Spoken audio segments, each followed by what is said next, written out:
Emmanuel Amalin, bonjour, vous êtes conseiller municipal de Lyon, conseiller communautaire, vous êtes un ancien député RPR, mais vous avez aujourd'hui rejoint le mouvement Agir que préside Franck Riester, qui vient d'être nommé ministre de la Culture. Alors, on vous sait localement proche de Pascal Blache. Qu'est-ce que vous pensez de sa candidature à la mairie et à la métropole?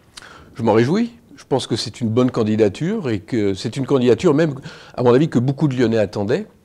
Parce que je ne suis pas certain qu'une candidature de parti aujourd'hui soit ce qui nous donne le plus de chances de victoire.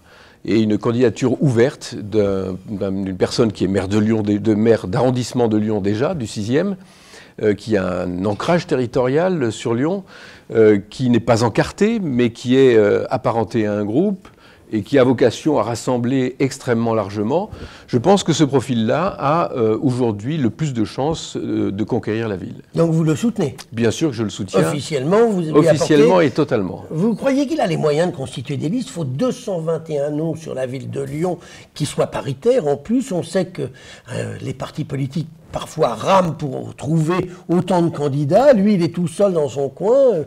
Même si vous y allez, il faut encore 220 noms. Je ne dis pas que ça va être facile, mais c'est tout à fait faisable à partir du moment où, comme je le disais tout à l'heure, sa candidature s'inscrit dans un schéma de grand rassemblement et de grande ouverture.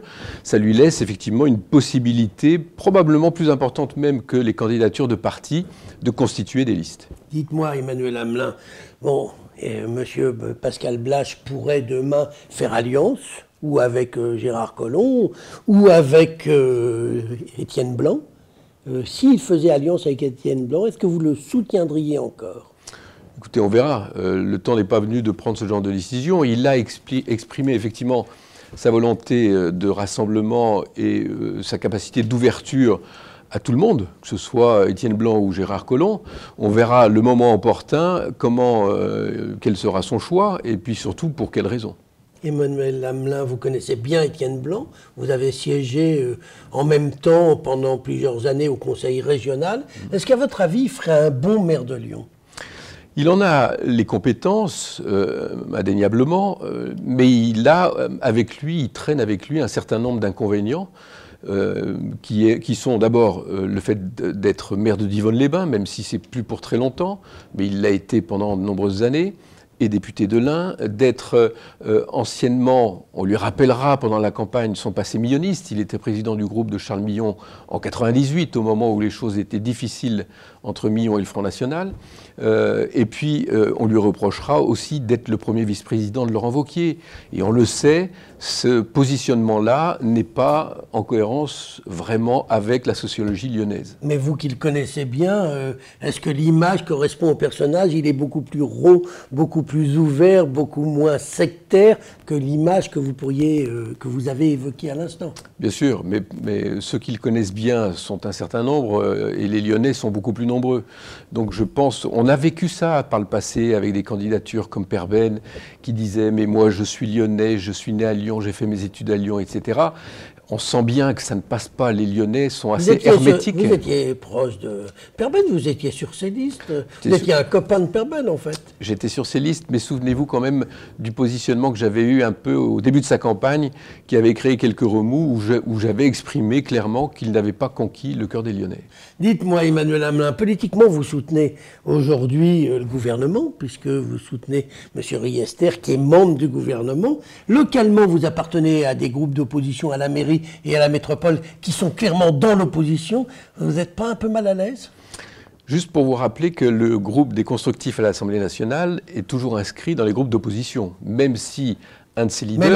Mais leur chef est au gouvernement. Vous savez que les constructifs à l'Assemblée nationale, c'est Agir et UDI. Et donc, le président d'Agir, effectivement, est rentré au gouvernement, mais avec sa sensibilité. Il n'est pas rentré à La République En Marche. Donc, dès lors que le groupe à l'Assemblée nationale reste dans l'opposition, même si c'est un groupe d'opposition constructive, eh bien, moi, mon travail, localement, c'est de m'inscrire dans un schéma similaire. Oui, donc vous êtes à l'aise? Je suis à l'aise dès lors que l'opposition est constructive. Et est-ce que vos petits camarades sont à l'aise de vous avoir avec eux? Ah, mais ça, il faudra leur demander. Mais si ça leur pose un problème, ils me le diront. En tout état de cause, aujourd'hui, moi, je reste avec quelques amis élus de chez Agir à la métropole, dans cette volonté d'opposition constructive.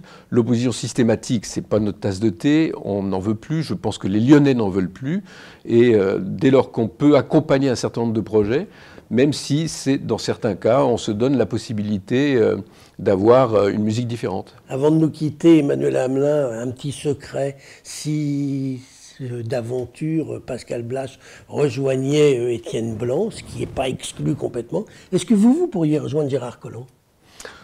Moi, je pense aujourd'hui que les jeux sont totalement ouverts. D'abord parce qu'on ne sait pas... Donc c'est peut-être, pourquoi oui, pas. mais tout est envisageable. Tout est envisageable. Bien sûr. Eh bien, on aura l'occasion d'en reparler au cours des 18 mois qui nous séparent des prochaines élections. Emmanuel Hamelin, je vous remercie. Merci Gérard.